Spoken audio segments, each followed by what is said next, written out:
మిత్రులు కొంతమంది అడిగారు, నిన్న పవన్ కళ్యాణ్ గారు మాట్లాడారు, వాళ్ళ ఎమ్మెల్యేలు మాట్లాడారు సుగాలి ప్రీతి ఇష్యూ గురించి అని చెప్పేసి. ఆయనేం మాట్లాడే ఒకసారి ఇందాము. పళ్ళు చెట్టుకు రాళ్ళు పడతాయట. ఎవరైతే చేయూతనిస్తారో, ఎవరైతే ఆధారిస్తారో వాళ్ళని తిడితే ఎట్లా? నిజమే. అసలు ఈరోజు సుగాలి ప్రీతి అనే కేసు ఎలా ఎక్కడి నుంచి బయటకు వచ్చింది మీరు చెప్పండి. ఇలాంటి అన్యాయం జరిగిందని ఎవరికి తెలుసు? ఈ రోజున గత ప్రభుత్వం 2019, 2024లో ఒక ప్రభుత్వం మీద, అప్పుడు ముఖ్యమంత్రి మీద మాట్లాడటానికి అసలు ఎవరికైనా ధైర్యం ఉందా? ముఖ్యమంత్రి ఈయన గత ప్రభుత్వం హయాంలో అనబోయి కవర్ చేశాడు. 19 నుంచి 24 దాకా ఎవరికి మాట్లాడే ధైర్యం లేదట. 14 నుంచి 19 దాకా మాట్లాడే ధైర్యం అనుకుందా? ఒక మాజీ ముఖ్యమంత్రిని ఆ టైంలో అరెస్ట్ చేస్తే రావడానికి ఎవరు లేరు రోడ్ల మీద. దానికి దీనికి ఏందా సంబంధం? అలాంటి పరిస్థితుల్లో ఓడిపోయి 2 చోట్ల ఓడిపోయి ఉన్న ఒక ఎమ్మెల్యే వాళ్ళ పార్టీకి వెళ్ళిపోతే ఏ మానసిక స్థైర్యం, ఏ ధైర్యం, ఏది ఉంటుంది చెప్పండి ఎవరికైనా? అలాంటి సమయం అలాగే సరదానా 2 లక్షలు సిబిఐకి ఇస్తే మళ్ళీ ఇంటర్నల్ పేపర్ వర్క్ మనకి ఎలా తెలుస్తుంది? వాళ్ళు సిబిఐకి ఇచ్చారు. సిబిఐకి ఇస్తే మళ్ళీ ఇంటర్నల్ పేపర్ వర్క్ మనకి ఎలా తెలుస్తుంది? తెలియదు. ఇంటర్నల్ పేపర్ వర్క్ వాళ్ళు ఇస్తే జీవో రిలీజ్ చేశారు, మా దగ్గర చెల్లింది, కానీ ఎక్కడికి వెళ్ళాలో అక్కడి నుంచి ప్రొసీడ్ చేయాలి. అక్కడ ఆపేశారు, లాక్ చేసి లాకర్లో పెట్టారు. ఈ కేసు కొంచెం సెన్సిటివ్ కేసు కాబట్టి మీకు చెప్తాను. సుగాలి ప్రీతి నేను ఎందుకు కొంచెం సున్నితంగా మాట్లాడాలి ఈ విషయం? మీకు ఒక అన్యాయం జరిగినప్పుడు, ఎవరికైనా ఒక అన్యాయం జరిగినప్పుడు ఇంకింతే ఉండాలి. వాళ్ళు ఏం చెప్తున్నారంటే, ఎవరైతే ఈ వెనకున్నారో మరి గవర్నమెంట్ ఇక్కడేనండి లక్షల మంది మన జనంతో తీసుకెళ్లి అది నేషన్ వైడ్ ఇష్యూ అయ్యేటప్పుడు నేషన్ వైడ్ ఇష్యూ చేశారు పవన్ కళ్యాణ్ గారు. Correct, you are correct. మనం చేసిన పోరాటం వల్లే ఎస్సీ ఎస్టీ అట్రాసిటీ కేసు బాధితులకు చట్ట ప్రకారం ఇచ్చే ప్రయోజనాలు, పరిహారాలు చేయండి వారి కుటుంబానికి దక్కాయి. అంటే కర్నూలు రూరల్ మండలం ఈ డీటెయిల్స్ అన్నీ కాదు, జగన్మోహన్ రెడ్డి గారి ప్రభుత్వంలో ఇవన్నీ వచ్చాయి. దేవరపాడులో వ్యవసాయ భూమిని కేటాయింపబడింది. ఆ గ్రామం కర్నూలు నగరానికి 9 కిలోమీటర్ల దూరంలో ఉంది. ఈ రోజున మార్కెట్ వాల్యూ కనీసం ఎకరాకి అది వాళ్ళు చెప్పడం మీరు క్రాస్ చెక్ చేసుకుని 2 కోట్ల వరకు ఉంటుందని చెప్తా ఉన్నారు.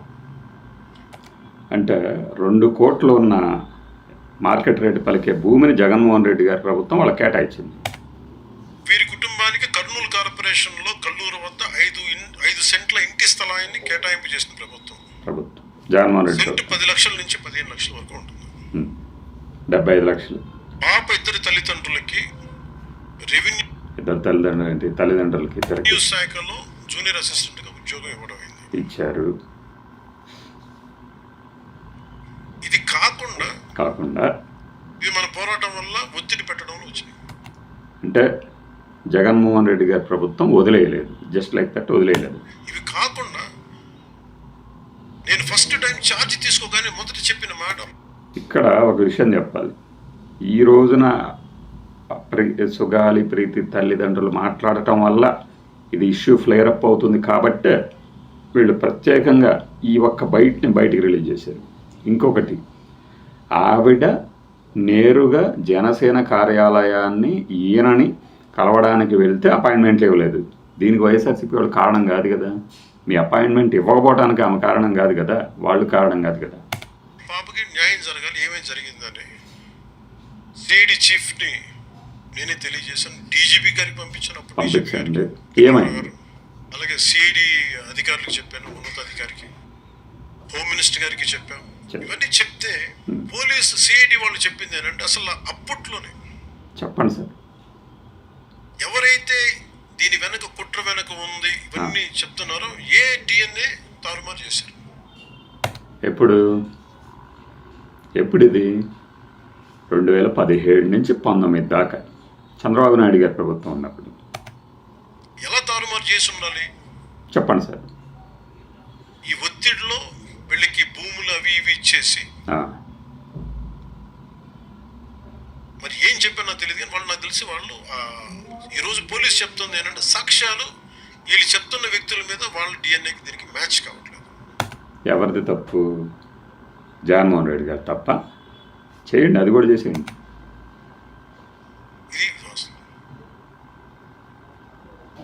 కోర్ట్స్ ఏం చేస్తాయి, పోలీస్ ఏం చేస్తారు? దీన్ని కూర్చోబెట్టి ఎందుకు చెప్తున్నాను చెప్పండి సార్. కోర్టులు ఏం చేస్తాయి, పోలీసులు ఏం చేస్తారు? మరి ఆ రోజున ఏం చేశాను నేను అంటే వివేకానంద రెడ్డి గారిని చంపేశారని తెలుసు అందరికి. ఎవరైతే చేసి చూసారా ఎంత తెలివిగా ఈ కేసు గురించి మాట్లాడవయ్యా. మరి గత 5 సంవత్సరాల్లో ముఖ్యంగా లా అండ్ ఆర్డర్ వీళ్ళందరూ తప్పించుకుంటూ వెళ్ళిపోతే ఇట్లా ఒక సోషల్ అన్రెస్ట్ వస్తుంది. దీనివల్ల లా అండ్ ఆర్డర్ తప్పించుకుంది. వ్యక్తికి ఒక నేరస్తుడు చేసిన కులాన్ని చెందాలి, కానీ అసలు క్యాస్ట్ ఎక్కడి నుంచి వచ్చి తెలియదు, ఈజీ అది. కానీ నేను అలా మాట్లాడకూడదు.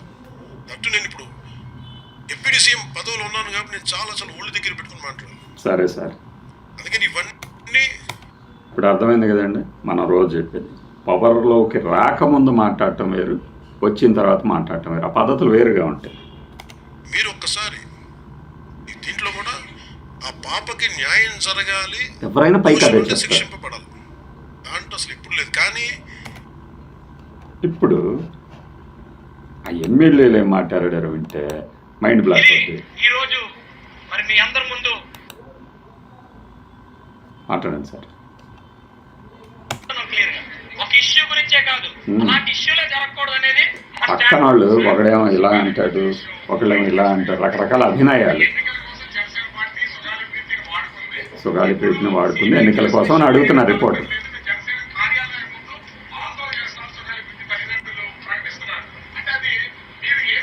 జనసేన పార్టీ కార్యాలయం ఎదుట తల్లిదండ్రులు ఆందోళనకు దిగుతామంటున్నారని అడిగాడు. ఏమండి ఒక్కటి చెప్తాను వినండి. చెప్పండి సార్. ఏమి చేసాం ఏం చేయలేదని అందరికీ తెలిసిన విషయం. ఎవరికి తెలుసు? ఇది ఒక ఎమోషన్స్ తో కూడుకున్న ఒక అంశం. ఎస్, సున్నితమైన వ్యవహారం. ఆయన చెప్పింది మీరు చెప్తున్నారు బయట. కాబట్టి మేము మా పవన్ కళ్యాణ్ గారు సభ పెట్టారు కాబట్టి అని కవర్ చేస్తున్నారు. వాళ్ళ ఇద్దరు తల్లిదండ్రులు ఇద్దరికి కూడా రెవెన్యూలో ఉద్యోగాలు వచ్చాయి. 5 ఎకరాలు భూమి ఇచ్చాం, ఎస్ ఆయన 5 చెప్పింది. సెంట్లు స్థలం ఇచ్చాం. ఇలాంటివి అనేకమైనవి వాళ్ళకి సపోర్ట్ వచ్చిందంటే అనేకమైనవి ఎక్కడ సార్ ఇచ్చిన 4-5 మళ్ళీ అనేకమైనవి అంటే కేవలం పవన్ కళ్యాణ్ గారి పోరాట ఫలితంగానే ఇవన్నీ వచ్చినాయి అనుకున్నాం. కానీ ఇచ్చిన ఆయన కూడా రికగ్నైజ్ ఒక 1% అయినా చేయాలిగా. కలిసెట్టి ఏం మాట్లాడతారో వినండి ఇక్కడ ఆయన.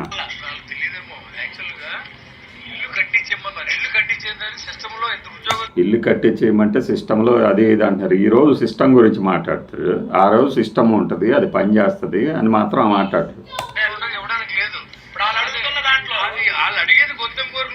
చూసారా, వాళ్ళు అడిగేది గొంతెమ్మ కోరికలు. మరి జగన్మోహన్ రెడ్డి గారు సైలెంట్గా ఏమీ చేయకుండా వాళ్ళకి ఏం కావాలో అది ఇచ్చేయండి అని ఇచ్చేసాడు.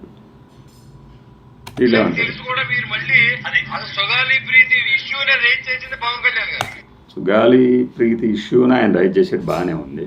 ఇంకానేం అసలు ఆ తల్లిదండ్రులకు కూడా ఈ విషయం తెలియదు అన్న అనగల సమర్థులు సాల్వ్ చేసి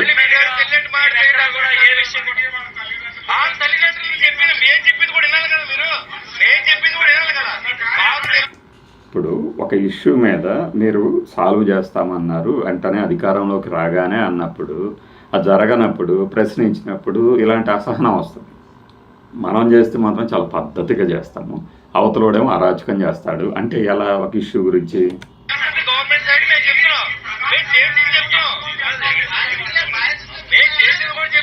చెప్పండి. అంటే చివరికి ఏం చేస్తారంటే ఇష్యూ కోర్టు పరిధిలో ఉంది, ఆయనే చెప్పారు కదా.